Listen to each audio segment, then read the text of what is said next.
आशीर्वाद लगे मु सार को अनुरोध करी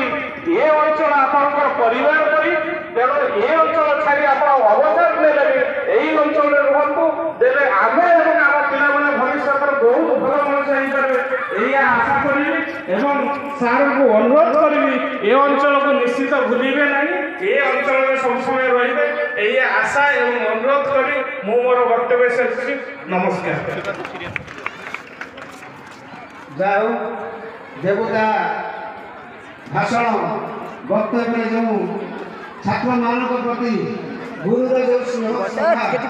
भल पाइबा और ममता शुभ आशीर्वाद किभली भाव भविष्य जीवन मंगलदायक हुए से जो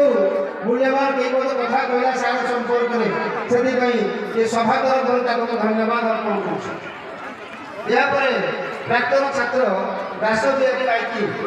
आह्वान करा से बर्तमान विजय सार संपर्क में वक्तव्य प्रदान कर